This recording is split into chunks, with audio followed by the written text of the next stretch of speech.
It's very clear that the Toronto Police Service is in the middle of a firestorm right now. Chief Mark Saunders busy dealing with questions from the general public about racism within the force, all while trying to send a message to his members about the service they're supposed to be providing to the public.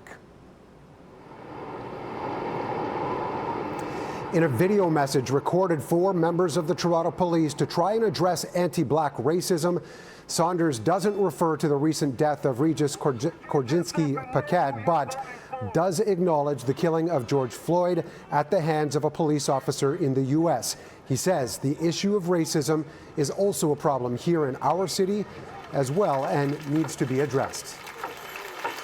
The intersection between anti-black racism and policing is an ongoing issue, but one that I say that we are not shying away from and that we are tackling as an organization. It is extremely important for us to acknowledge it. It will help us serve those communities at this time when it may get harder before it gets better.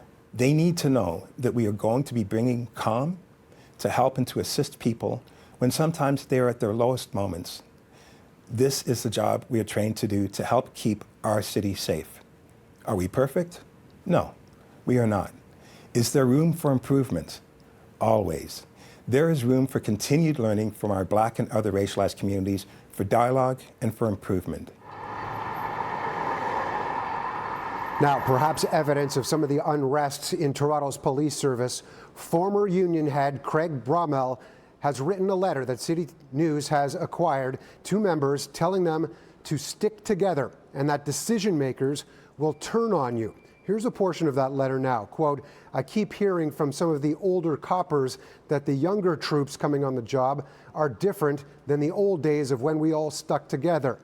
BS. If that is the case, then force them to change. The only color in policing is blue. Well, in the case of Toronto Police, I think the chief and the members of the Police Services Board, of which I'm one, would be the first to say that there are many more things we have to do. We have new training programs, that we're discussing with the police as part of the city's Confronting Anti-Black Racism program.